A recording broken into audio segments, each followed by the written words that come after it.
for this evening? I have one thing, Mr. Chairman.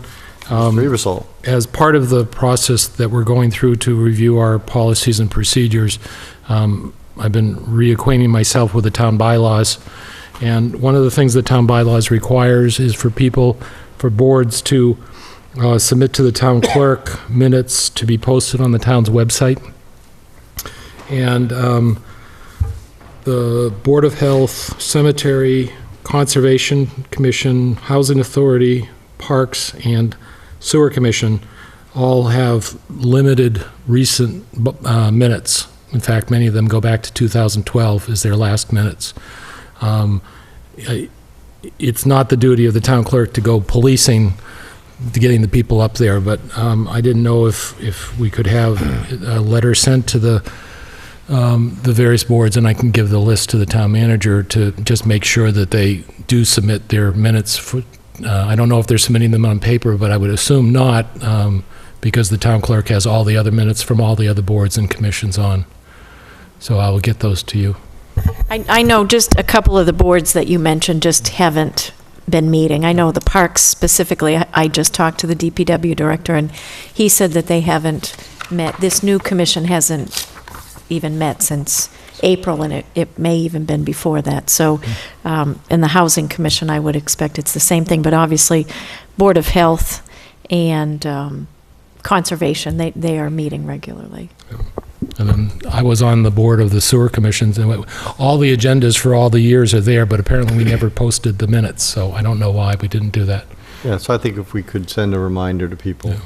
The Housing Authority, the notice says contact the Leominster Housing Authority, but that means you have to email or phone call them, and we're trying to put everything on the website. Yeah. Well, I know there's a lot of vacancies on the Housing Authority in Lunenburg. It's Housing Partnership, which I was confusing, which is different than the Housing okay. Authority, yeah. And thank you to everybody else who does post the meetings. Any other public comment from the board?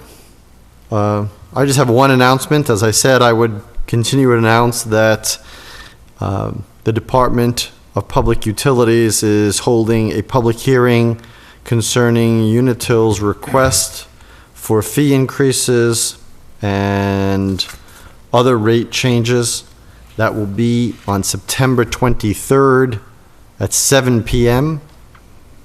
at the Fitchburg Memorial Middle School at 615 Rollstone Road in Fitchburg.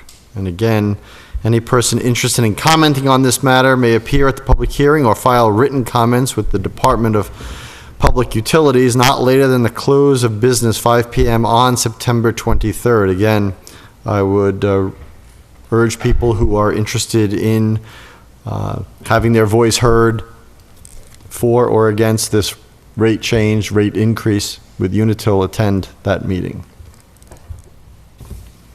Any public comment from the public?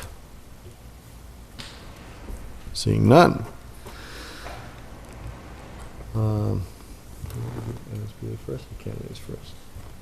Okay, so we're going to do the candidates for the School Building Committee. We have two talent bank forms, two individuals who I believe are both here. We will just take them in the order that they are in the packet here. So we have Mary Ellen McKenna. You would come forward and... Good evening. Good evening. Good seeing you. Good to see everyone. I know everyone, but I think Jamie Toll and Bob, I've heard a lot about you from Mary Padula, so welcome to the board. Okay, so do you ask me questions? Well, we're going to ask you to introduce yourself to those who don't know you and to the people who are watching, and then explain why you want to be on the school building committee and just what your background would be for this position. My name is Mary Ellen McKenna, otherwise known as Charlie. That's my nickname, and I live at 26 Cushing Lane in Lunenburg. I have been really involved in the school since 1992, I think it was, and being president of the PTO for 3 years, as well as being involved all through that year on the school council advisory committees. And I had 22 board members under me at that time. I know the PTO now is, online and it's very small, but it was different back then.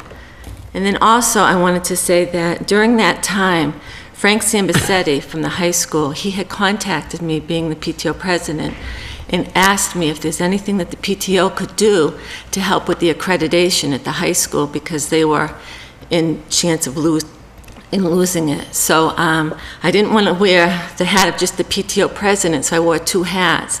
And at that time, I got involved with all the finance committee meeting, the planning board, the board of selectmen, because I hadn't really known a lot about them. So I kind of went around and found my way around them. And then what I did is I said, well, the high school needs to be accredited. What else does Lunenburg have, you know? And so there was a committee of myself and 3 or 4 other ladies, and we got all this information together. And then we invited the town, all the boards, the select board, the zoning board, the finance board of selectmen, to the high school, and we did a presentation at that time, because the money that was needed for an override was $856,000. And talking to other people that I know, they said, Charlie, it will never go, it will never go. They always vote it down. You're just wasting your time. And I said, well, I believe in that, because at the time, I don't even think Walmart was here then. So anyways, we brought the information forward to all the board members, and then back then we had the town meeting first. So the town meeting had to come up with the vote came in for the override. Well, that didn't mean that it was guaranteed for the override, because just because the town meeting approved that $856,000, any board could take it. So we had to come back 3 weeks later to the town elections, and that went on the ballot then. So we worked very diligently. We got babysitters and everything, because you know on Saturdays there's a lot of soccer and baseball teams that are going on. Well, we secured the vote with 51 votes. So it passed, and the money did go to the school for that 1 year. You know, I understand that 1 year. And then, so I was very proud of that. And then in Joe Bellotta here in 2006, he passed away in February. And I know Joe was chairman of the board of selectmen, and he was very well liked, and he did a lot for the town. And I just thought something that would be nice is if we could get someone. Elaine Murphy is a friend of mine, and the 2 of us together, we talked to Nathan DePerry, and Nathan DePerry is an artist. He's a teacher at the high school right now, and I've commissioned him to do a portrait of Joe, and so he said he would do it. We didn't let the family know at all. We wanted it to be a surprise. So for 2 months, we called certain benefactors that Joe knew of, and when other people heard that we were collecting, they wanted to donate too. But we only needed to collect $1,000. So then what we did is we asked the Board of Selectmen if we could have that meeting September 1st in 2006, and that's when we invited the Bellotta family here. Tom, were you here yet? Yeah, you were here. And so we unveiled Joe's picture, and the family was very, very, very thankful for that. And then I think it was the Board of Selectmen decided to name this town second floor the Joe Bellotta room. So I felt very proud about that, and to have his recognition for what he did to the town. So when we were walking out of that evening, I said to Elaine, because there was some talk that the CAFO that was here at the time, there was a lot of problems with skateboarders in town, okay? They were skateboarding at the senior center, in front of town hall, in front of the library, all over the place. And it was quite dangerous, because they'd come right off the hill over here by the church. And so there was some talk amongst the board and the CAFO at the time that maybe we should have the parents be responsible for the kids. If we put up signs and then the kids do it, then we'll have to get in touch with the parents and see if they can do something with the kids. So I said to Elaine, again, as we were walking down the stairs, I said, well, why don't our next project be doing the skate park for them? You know, and she said, oh, Charlie. I said, no, let's see if we can find a place, because football has a team, baseball has a team, tennis, everybody has a team sport and is supported, but there were 22 kids looking to have a skate park. So we went and we looked down at Marshall Park. We looked behind where the tennis courts used to be, but that wasn't good because it was too secluded over there. And then we did find the one that's all the way down the corner by Mass Ave, and we went before the Board of, the Planning Board, the Park Commission Board, and talked to them to see if they would support having this area for the skateboarders. And so long story short, they did, and Mike Savageau was able to get Keating's to donate $30,000 in that blacktop over there. So during that year, we worked with the kids. Elaine and I worked with the kids. There were 22 of them, and because I love this community, I really just want something for them because they need to do something as well, and not be penalized because they were at the library or the senior center. So we had them vote, and they had a president and a vice president, and they created a logo for a skate cap and everything, and they had a thank you over at the teen center for our work. And so I said, look, I'll help you get this, but I'm not going to supervise this. So it went through many talks with parents. We had to meet with them and say, look, you're responsible for the kids, and so it's still going on down there. I know there's been some problems, and last year I was coming up Chestnut Street, and a couple kids, 3 kids were going down there with a skateboard, and I said, oh, are you going to go to the skate park? And they said, yeah, but it's awful over there.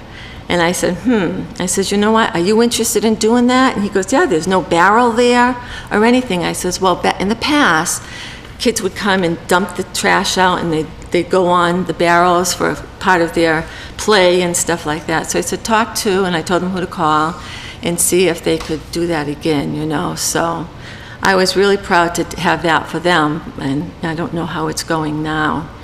And then in 2007, there was a first feasibility study that was going to be done. The town voted $126,000 to do the first feasibility study, and I was on that with Dave Matthews was on that at the time too, and I even have the final draft right here. We went all the way to be ready to present it to town meeting in May, but at the time, one of our meetings, I think it was in March or April, the discussion of regionalization came up. And so I questioned, why are you doing this now? Why do we spend all this money only to go for regionalization? Well, that story. So they went ahead and they got a regionalization committee, and they tried to regionalize with Shirley. And I was against it. I was verbally up here talking at the time about, that. And so the regionalization committee decided not to go to the town for a vote for it. They decided it wasn't going to work. So I thought, okay, well now let's go for the high school. Let's take that money left over and go to the high school. Well, I learned that no, you can't do that because it's still in the regionalization coffers. So at that time, then they went to look at North Middlesex.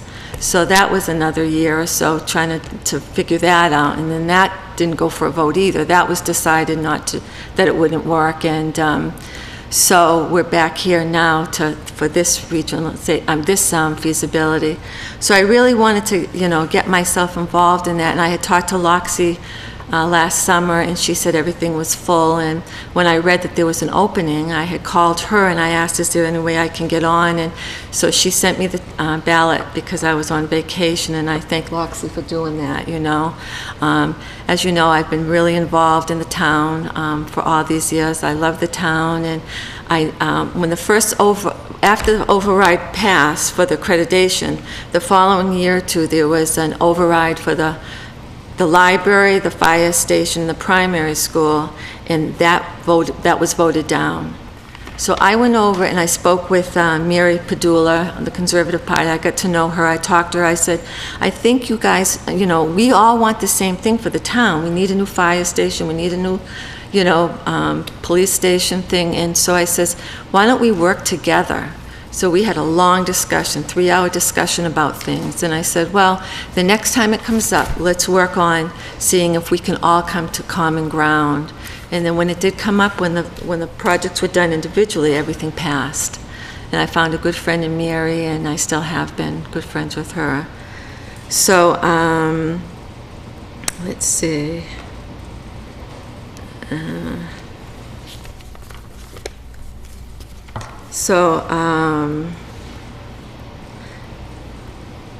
that's why I'm here again, knowing, because I'm really invested in it, and I love Lunenburg, and I like the area, all the people that are in it. The community bonfire is a good place for everyone to keep up, and I do have a lot of contacts still in the city. I know a lot of the seniors, so what I feel I could bring to the board is a lot of community outreach for the people that I know. Okay? Thank you. Thank you. Well, just stay there, I'm please, sorry. just in case anybody has any okay. questions. Does anybody have any questions from the board? Anybody? No? Okay, thank you. Thank you. And the second candidate is Mr. Gregory Roy.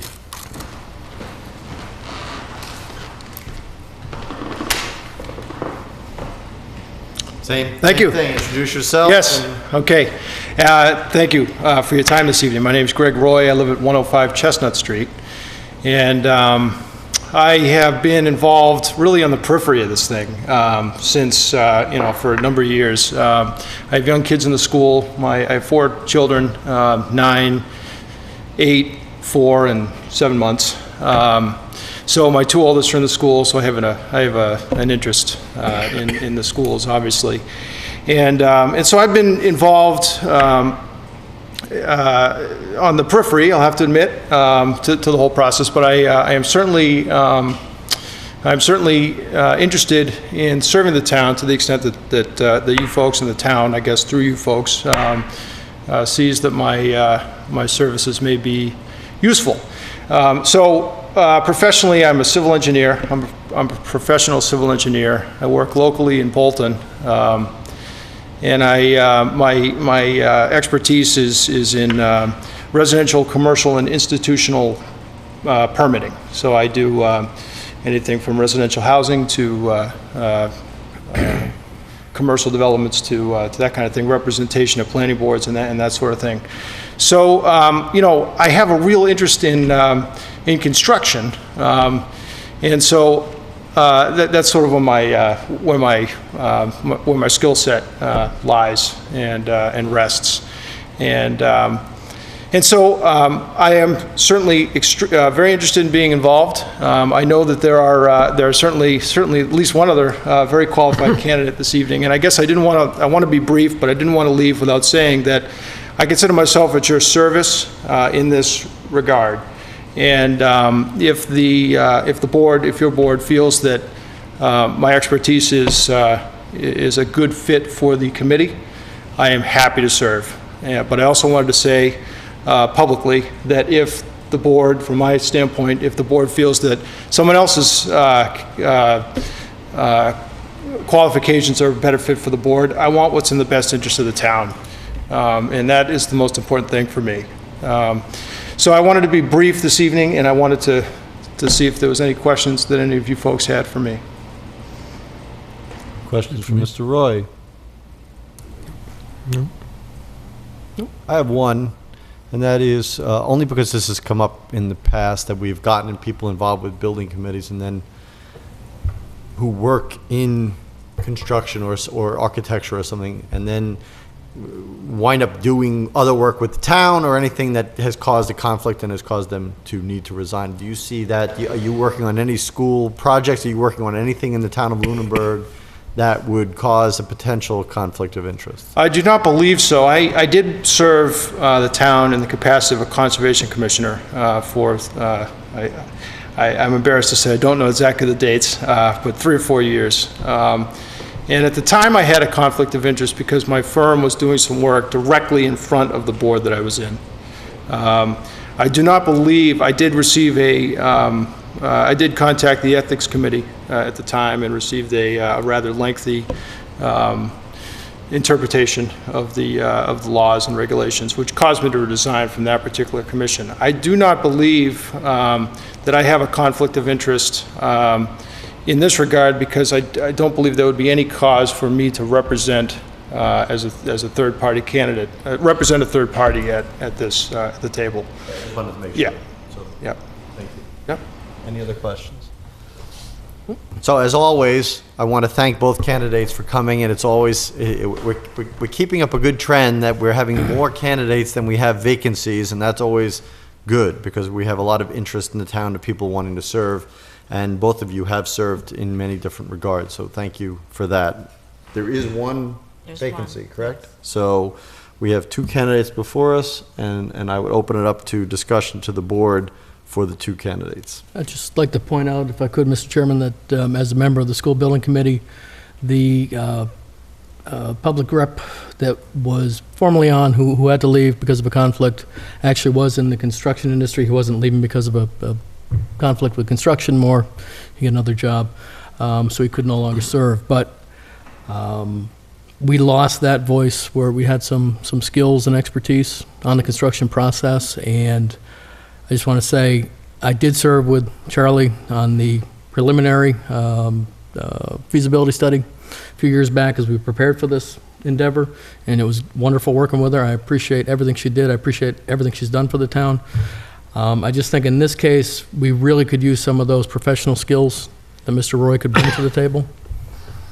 So in my opinion, again, both wonderful candidates, and I hope if we do appoint Mr. Roy and Charlie, you have been a wonderful organizer in the past, and you've gotten things done in town, and we're always going to need your help with that. So as this comes forward, I hope you'll stay engaged. I'm sure you will. That's your nature. But there's always room for you at any table. So. Anybody else? Just a point of clarification, is this a standing committee, or is this a committee for a particular project that ends once the building is done? Okay, The latter. the latter. This is okay. for this Okay. project, yes. Thank you. Any other comments, discussions? Then I would open it up for anybody on the board to make a motion with the appointment of one of the two candidates. I would move that we appoint Gregory Roy to the open position on the School Building Committee. I have a second. I'll second. Any further discussion?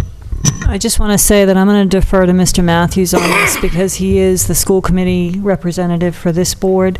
But I too know Charlie very well, and I know that her dedication to the town has been incredible, and I know that it will continue to be.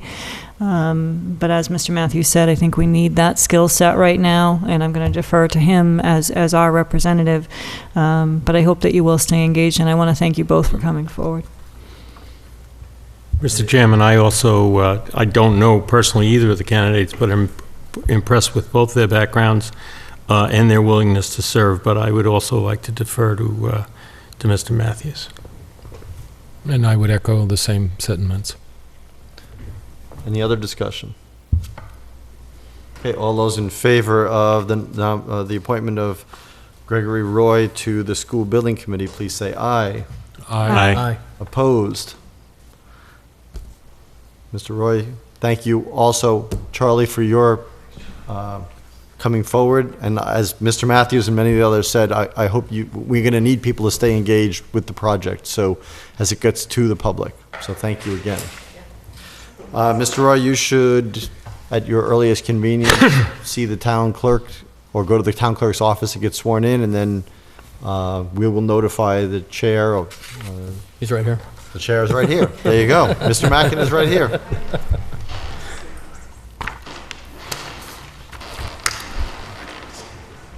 Okay. Current business, vote to certify the school enrollment, which is an MSBA requirement. So as just a quick background, this was brought to us several weeks ago, and then 2 weeks ago, this board had some questions, so there was an extension granted by the MSBA that we need to, that is today. Today is the deadline to certify that, and there were questions. There was a conference call with some of the members with the MSBA and the school building committee that maybe someone who was on that call can give us an update for, and we will be ready to vote this evening. I guess I would ask either Paula or Dave if you wanted to provide an update. Okay. I'll start it, and I'm sure Paula can fill in the blanks. It was a good call. It was a lot of good information. It was we appreciate the MSBA took the time, the folks that do these enrollment projections, to kind of go over the process with us and confirm some of their data, explain how they approach these. There's a bunch of different factors that go into enrollment projections beyond simple, building permits or births, or, they look at the history of people, that go from 8th to 9th, and there's a whole slew of different pieces of data they look at. So it's a science and it's an art.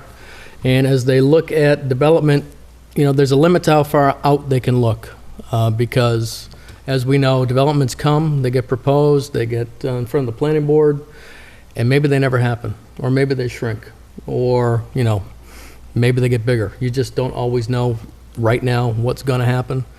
You also never know who's going to move into those homes. You don't know, if you're going to have a family of 4, a family of 2, a family of 8. You don't know what needs they'll have when they do move in. So there's a lot of vagaries in projecting enrollments. So they look at many different pieces of it.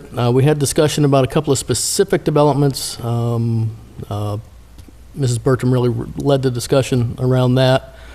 Just trying to understand, what they included, what they didn't include, and how robust the numbers ended up being. A couple of points they made that we hadn't really discussed in the past is, that enrollment projection of 820, or that design enrollment, the way they look at it, that is a 85% utilization of the building. So if you do the math, depending on how you do the math, if you add 15% or if you divide by 0.85 to get to the number, that means the real enrollment, without making any changes in the building, they could handle is 940 to 960 students, so which is a significant increase over what we've got in front of us. There's also, again, in the design, there's larger spaces, there's more spaces for specific uses, art, science, music, gyms, et cetera, that there's plenty of more flexibility in this design than we'll ever have had in the buildings we have today. There's also, of course, flexibility within our grade configuration, et cetera, but there's a lot of room to work with this building, ultimately. And I feel like I'm forgetting something, Paula, so make sure you jump in. The only other thing, I think you covered the call. In looking at how they projected enrollment, as Dave just pointed out, there is a lot that goes into it. They look at the actual enrollment, calculate grade to grade survival ratio. They look at the birth data. They look at the housing permits over the last 10-year period. They also look at fertility ratios for 3 years. So there's a lot that goes into how they calculate that. In the information that the superintendent provided to us on August 13th, there were some projections, and it does show that moving forward we go down. If you look at 2019, right now we're looking at sort of a bubble, and we do go down. One of the things that made me feel better about the call is, as Dave pointed out, the additional capacity in the building that we hadn't calculated into that 820 number. The other thing that made me feel a little better, because I do think that we still have these projects looming, but we don't know when they're going to go in the ground. We don't have a crystal ball. One of the questions that I had, or concerns that I had, was that for 10 years we can't go back to the MSBA if we do need to expand. In fact, that's not set in stone. Actually, a couple of communities, Linfield and Brookline, did find themselves in a position after constructing a building that they had to increase the size of the building, and they did go back to the MSBA, and they were put forward as a project, and they did receive funding. So that did give me a better level of comfort, that it isn't hard and fast, no. The building is designed, there are 4 areas of expansion in this current schematic. So if we did find ourselves in a position, and I think the only one that is really kind of looming is Lunenburg Village, but after talking with the Zoning Board of Appeals secretary today, that hasn't received financing. And in fact, the argument before the Zoning Board of Appeals right now is that in the event that they don't get this additional expansion, that it's going to render the project uneconomic. So whether or not that will actually happen, who knows? So the reality is that although I would like to see it larger, the reality is this is the footprint that we have, and I think that, knowing that we do have room to grow, and the other thing that was mentioned is our class sizes. There is an opportunity to increase class sizes within the building. Right now, I think we're looking at a 23 size classroom, 23 students. But there is room to grow, and there is the possibility of funding if we do find ourselves in that position. I see that we have, I'll ask the other two board members if you have any comments at all yet. I see we have the superintendent and the chair of the school building committee, if they would like to say anything at this time. I don't know if you want to.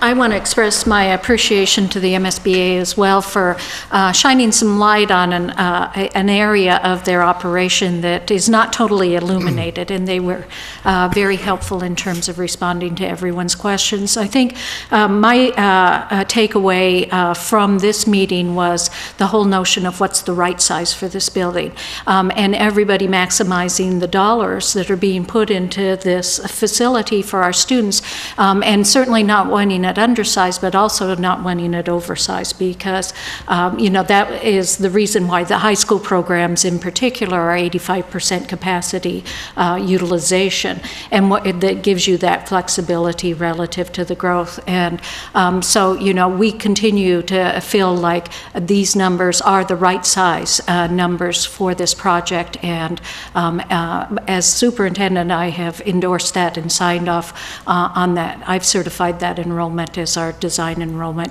and Mr. Mackin has as well. Okay, so just a point of question. Okay. So the school, as your, if you may, I realize It's the superintendent who's requested to sign. But I'm sorry. asking, I realize you don't represent the school committee, but Okay. the school department, and behind you, Mr. Mackin, the school building committee is comfortable with the 820 enrollment number. Is that correct? As super, yes. Go ahead. Yes, would be the answer. I'm completely confident in the number. Yeah. And when we talk about right sizing, the other thing that we have to keep in mind is that if we build the building too large, we're doing it at the taxpayer's expense, not just in the building costs, but in the operating costs. Yes. Sure. Thank you. So I think I also want to echo people who thank the MSBA and also our own OPM for setting it up. People had questions here that were troubling them about the enrollment numbers, and the fact that everybody worked together to get a conference call, and including the extension that they gave us so we could work out these, get the answers that made people feel comfortable, and provided some new highlights of some of the data that was not really shown upon before. I thank everybody for doing that. That's part of this process. So I believe at this point we are ready to vote on this. I should read what we are asked to vote on. So this is from the Mass School Building Authority, Town of Lunenburg High School Design Enrollment Certification. As a result of collaborative analysis with the Massachusetts School Building Authority, the MSBA, of enrollment projections and space capacity needs for the proposed project at the Lunenburg High School, the Town of Lunenburg hereby acknowledges and agrees that the design of the proposed project at the Lunenburg High School shall be based on an enrollment of no more than 820 students in grades 6 through 12. The Town of Lunenburg further acknowledges and agrees that pursuant to 963 CMR 2.00, that the MSBA shall determine the square feet per student space allowance and total square footage for a middle/high school serving 820 students in grades 6 to 12. The Town of Lunenburg acknowledges and agrees that it has no right or entitlement to any particular design enrollment, square feet per student space allowance, or total square footage, and that it has no right or entitlement to a design enrollment any greater than 820 students for Lunenburg High School, and further acknowledges and agrees that it shall not bring any claim or action, legal or equitable, against the MSBA or any of its officers or employees for the purposes of obtaining an increase in the design enrollment of the Lunenburg High School that it has acknowledged and agreed to herein. The Town of Lunenburg further acknowledges and agrees that, among other things, the design enrollment, square feet per student space allowance, and total square footage of the Lunenburg High School shall be subject to the approval of the MSBA's board, and that the final approval of a proposed project at the Lunenburg High School shall be within the sole discretion of the MSBA's board. The undersigned, for themselves and the town of Lunenburg, hereby certify that they have read and understand the contents of this design enrollment certification, and that each of the above statements is true, complete, and accurate. The undersigned also hereby certify that they have been duly authorized by the appropriate governmental body to execute this certification on behalf of the town of Lunenburg and to bind the town of Lunenburg to its terms. And that will be signed by myself, the superintendent of schools, and a duly authorized representative of the school committee.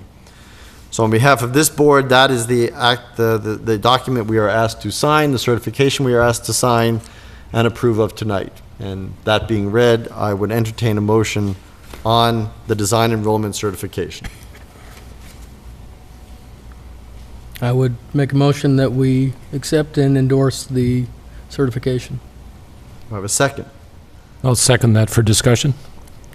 Okay. Mr. Chairman, Mr. Upsall. I appreciate the efforts of all those who were on the conference call. I'll reiterate my disappointment that that the MSBA didn't want to meet with us in a public meeting.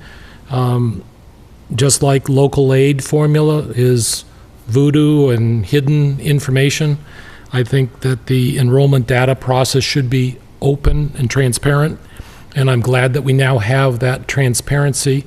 I have a much greater comfort with the 85% utilization factor.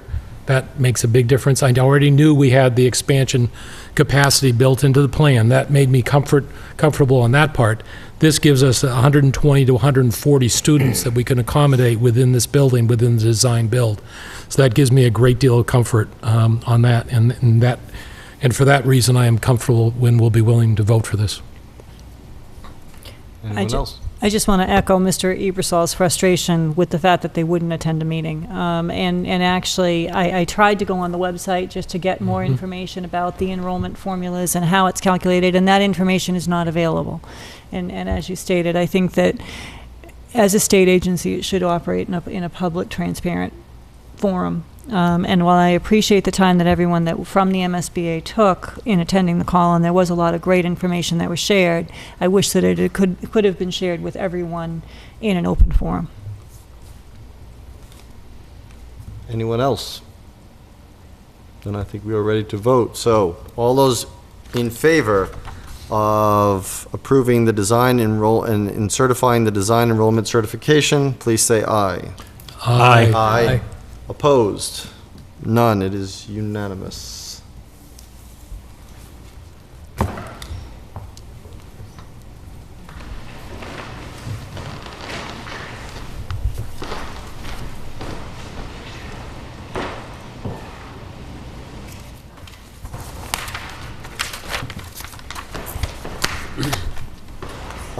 Just for the record, what are the next?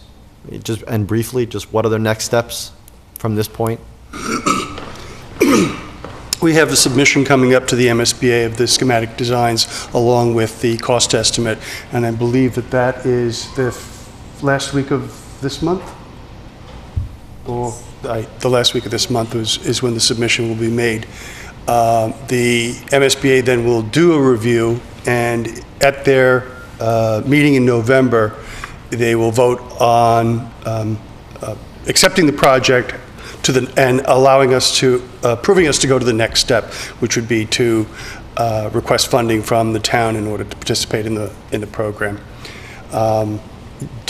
We had discussions last week at the school building committee meeting about the timing, and we're still, although no decisions have been made, assuming a positive response from the MSBA, we would look for a town meeting vote probably in later December, more likely in early January, just because of the difficulty of scheduling a town meeting with the printing and the timing of the vote of the MSBA and getting it in, plus all of the issues around trying to schedule something during the holidays.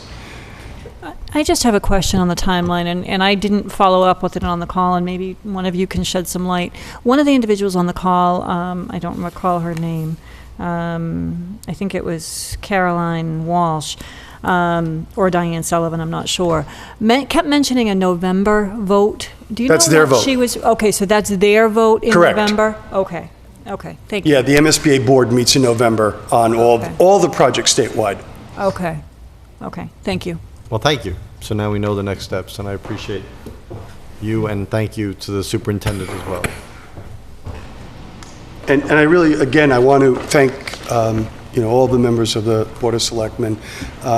This has been a very collaborative process, one that we wanted to be collaborative, and we're happy that it has been, so. I think the collaboration is going to be growing from here. Yes. Minutes.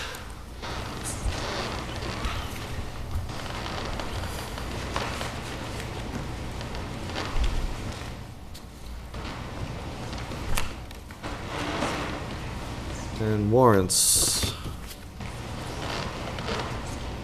The water billing warrant in the amount of $5,520.03.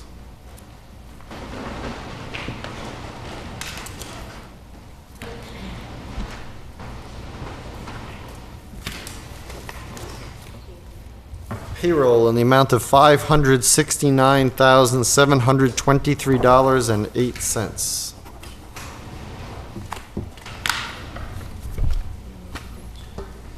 Payroll deduction warrant in the amount of $277,764.68.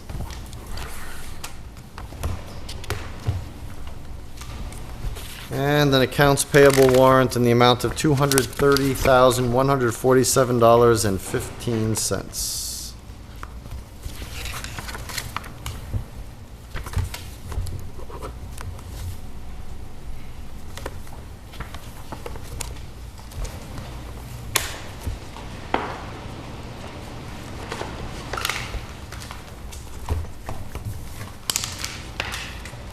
Action file issues. Anyone? I guess I can ask this under action file.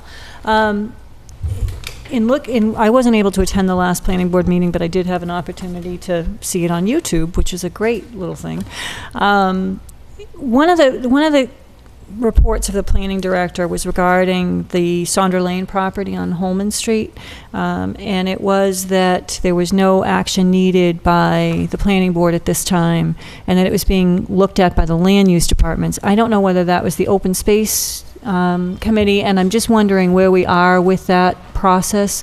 I understand it hasn't been taken out of chapter, but I had asked that we try to be proactive and get some feedback from the Open Space Committee, the Planning Board, and the Conservation, so that if it does become under PNS, that we can act quickly.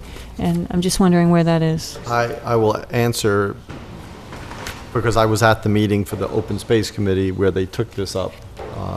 And so, obviously, the Open Space Committee has members of the Planning Board, of the Conservation Commission, so they were going to take, those representatives were going to take it back to their respective boards and committees and commissions. And they also want to have a meeting with, a joint meeting, workshop with the board to discuss the property. The property is openly up for sale right now. There is no, the right of first refusal has not been triggered because there is no purchase and sale and on the property yet, but we are trying to work with potentially being prepared when that does happen. So we want to meet in a session with them to discuss what the interests of the town should be from both a planning perspective, master planning perspective, conservation perspective, attachment to the town forest, et cetera.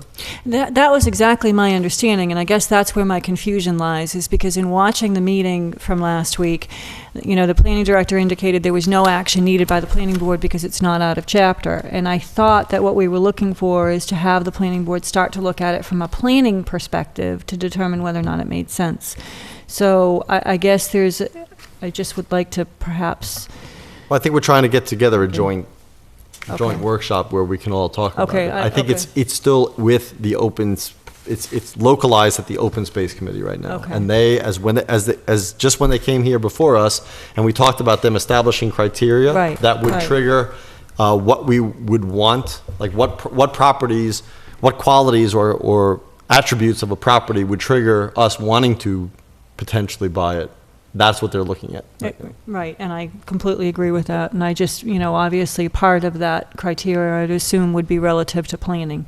So it's something that I think that the planning board as a whole perhaps should be looking at and trying to work with the open space. And it was just the impression that I got is that the planning board didn't need, and there has been no discussion at the 2 meetings that I've attended of the planning board or watched of the planning board where this issue has come up, one in attendance, one watching. The sense is that there's no action needed by the planning board at all, and I think that there may be a disconnect there. So I think Well, I think there's no action before them right now. It was There- probably but- more. I didn't see the YouTube. I But think there's that's- possibly some criteria that the Right. planning board should be looking at from a planning perspective. Is this an area that we should be looking at, not only for open space, but whether it be a commercial enterprise, whether it be preservation for residential, I don't know, but they need to start looking at it from a planning perspective.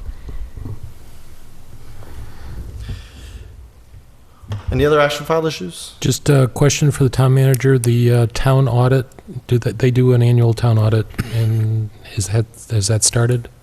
We are audited on an annual basis. The auditors have been they come in and do some preliminary work in the late spring, which they came in and they did that.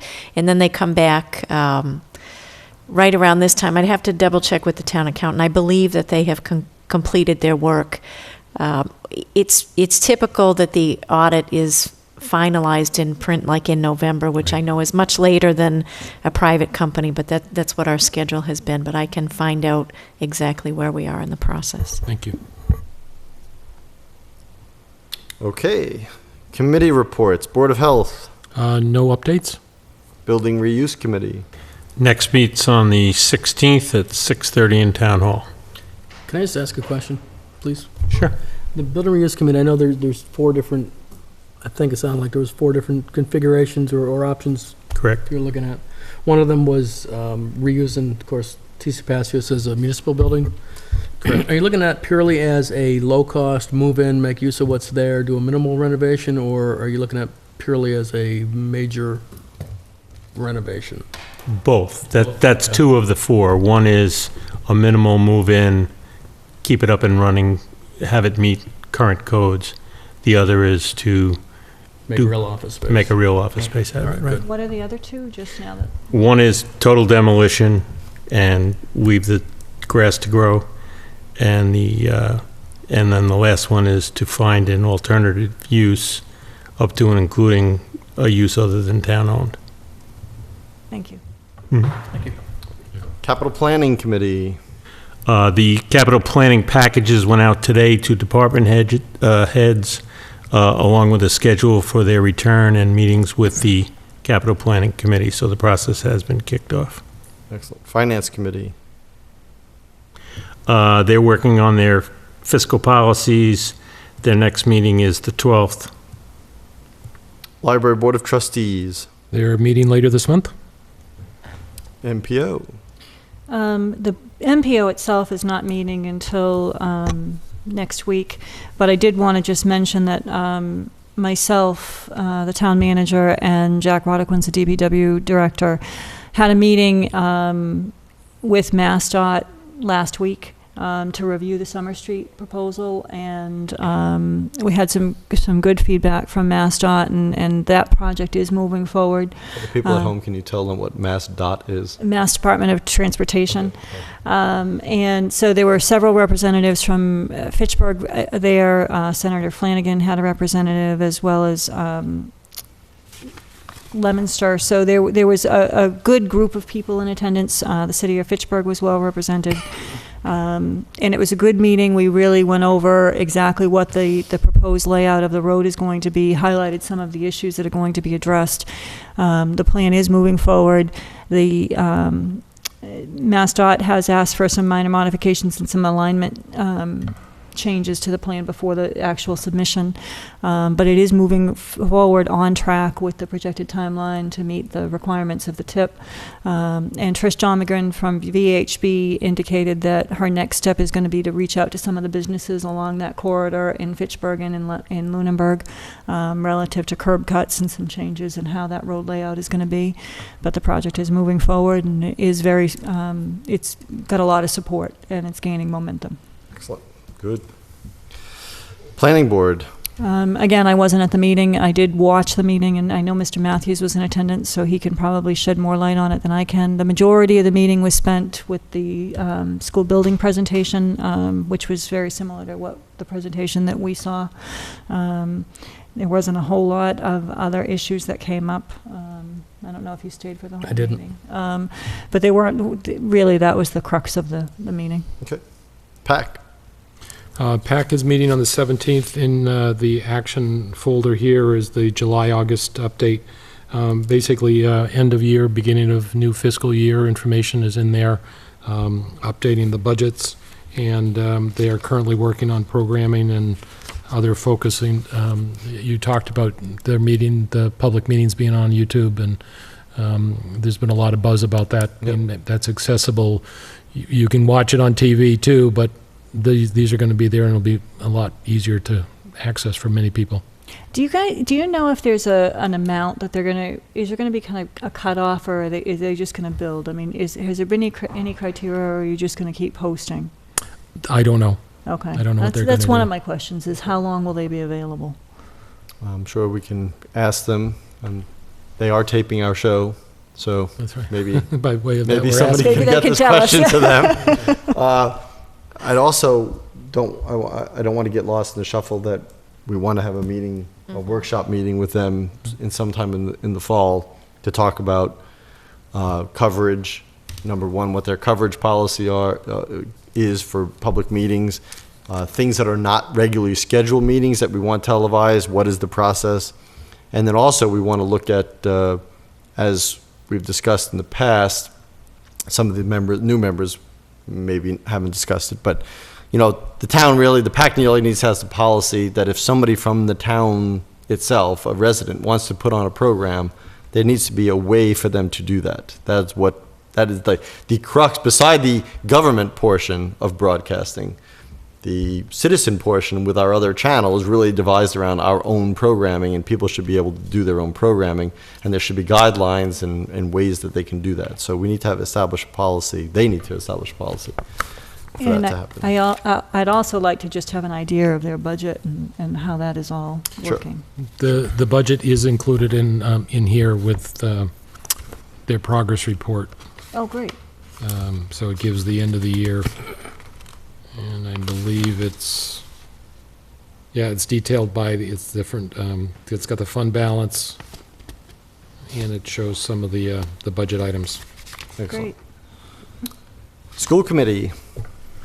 No updates other than schools reopened.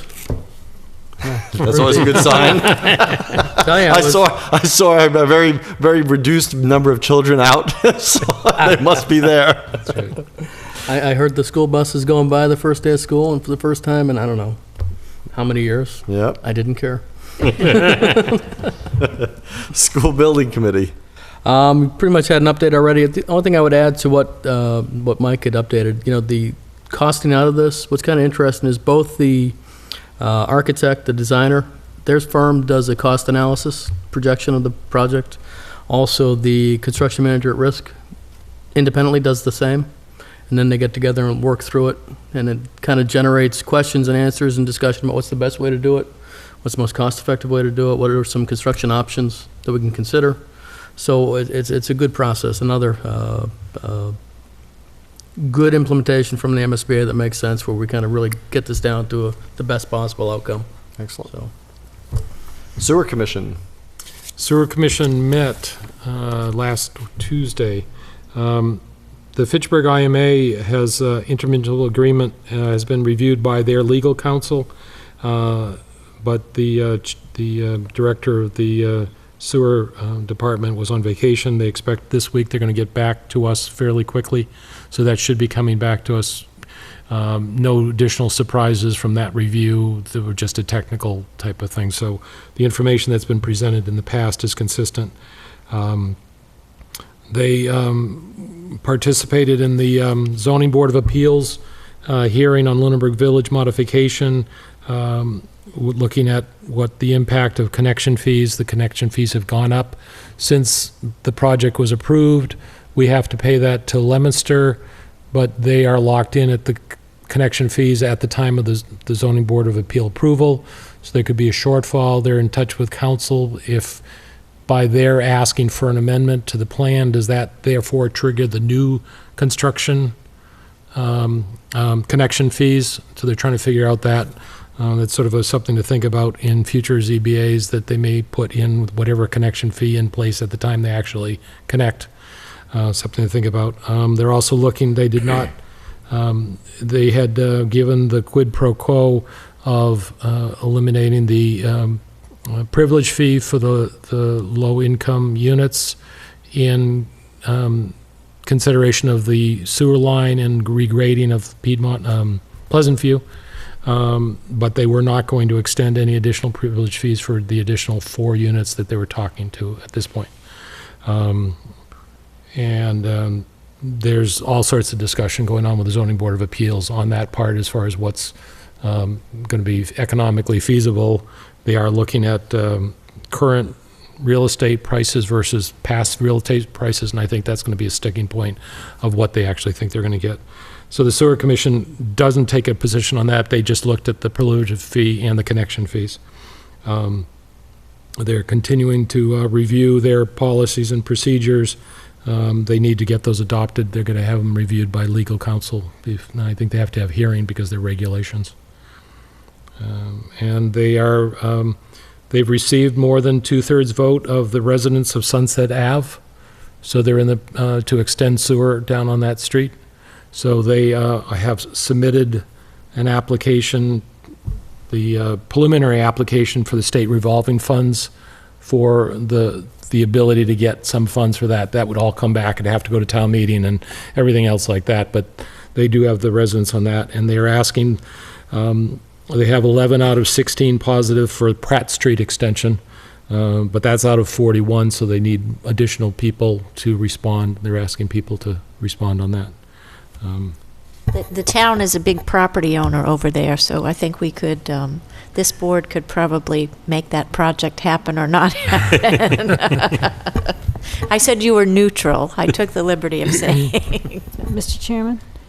Just a question on the difference between the locked-in price of the connection fee versus what the charge is, the new cost is. Do you know what that difference is? It's $250 per household. Okay, and it's 60, it is actually 60, it's 64 unit. buildings, but Right. 69 units. Right.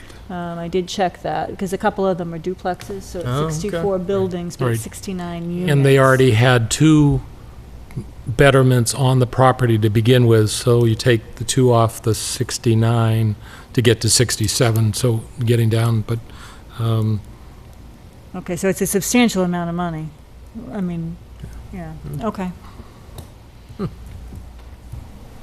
it's about close to $50,000. Which is for the sewer enterprise fund, I mean, that's a lot of money. So, hopefully, so they're looking whether or not bringing this back for an expansion will open the door to bringing it to the current fee? Right. Okay. Mass Broadband, there is no update. Town manager reports. I just wanted to make mention of one item, the Leominster Casino project. I sent out some information last week. That project, it appears like it may be going forward. I did have a conversation today with Glenn Eaton, who's the executive director over at MRPC, to find out what, if any, involvement MRPC would have in reviewing projects and determining the impact of this type of project to the region. And I did receive some information today. They did something that the state requested. They have not done any work for any individual community, but they're certainly willing, ready, and able to do that. There is a process that surrounding communities can identify themselves as an official community with an impact, and I think that's something that's going to come upon us pretty quickly. So I certainly myself need to get up to speed on what that process is. I did ask Glenn if he would coordinate a meeting and bring representatives from all of the communities together, and maybe he could share with us in detail what he knows and what the process will be, which he did agree to do that. There is a referendum set September 24th in Leominster for the city as to have a vote, a ballot question on that. I apologize, I'm stumbling. But it appears that there is a lot of support for this project. So I think it will go forward. And I watched a process from the periphery. The town of Tewksbury just went through this process. And it seemed like it just kind of came out of nowhere. And the two surrounding communities or neighboring communities, Andover and Lowell, had to pretty quickly come up to speed and identify what the potential impacts would be. And obviously those communities are much larger than we are and easier able to respond to this type of thing. It is definitely something that the planning board needs to be involved in, and I will discuss this with the planning director later this week when I meet with her. But it's one of those things that I think a lot of the impacts are traffic and roads are certainly of concern to the Board of Selectmen. So it's something that I think both boards will have to work jointly on, and there are potentially other groups in town that would be interested. So I just wanted to put that out there because this is something that's new to everybody, so we're all learning. But it's not new to the casino developers, so we need to pay attention. Well, we should put this on an agenda item, because I think, I've gotten asked a couple of times, not very often, but a couple of times, about what position the town takes on this or not. And so we should put it as an agenda item to let people speak to it if they wish, and in order for us to speak to it as well. So I think you're right, the planning board will need to take it up as part of their agenda as well. But we, as the executive board of the town, should open it up for the town just to get people's feeling one way or another. So are you getting department head input as we talk about impacts, as we talk about traffic, police issues? Well, that's what I need to coordinate that effort, because I know in Tewksbury, for example, I believe they were looking at an annual payment. And the casino, the proposal, and it was turned down at town meeting, but the proposal was for the project to be right on the line of Tewksbury and Andover, right off 495 at 133, if you're familiar with that. But the town of Tewksbury was looking at getting a $2 million annual payment from the casino for public safety. But they were the host community. So, but I know specifically that Lowell was looking at traffic impacts.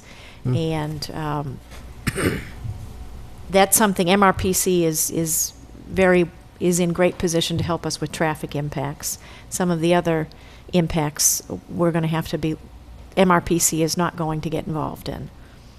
Mr. Chairman, the other thing, the Gaming Commission has its own website, and you can actually sign up and get news updates. So it's another thing that if people want to start looking at that now, they can go to mass.gov and look for the Gaming Commission. Excellent. Any other reports? No. Okay. We have no executive session, so that is the end of our agenda. I would ask if anybody has any parting public comment from the board. Any parting public comment from the public? Seeing none. Our next meeting is next Monday, September 10th. Next Tuesday, sorry. Next Tuesday, September 10th. Got the date right, day wrong. At 7 p.m. So I would entertain a motion. Motion to adjourn? Second? All those in favor? Aye. Aye. Aye. Good night, everyone. We'll see you next week.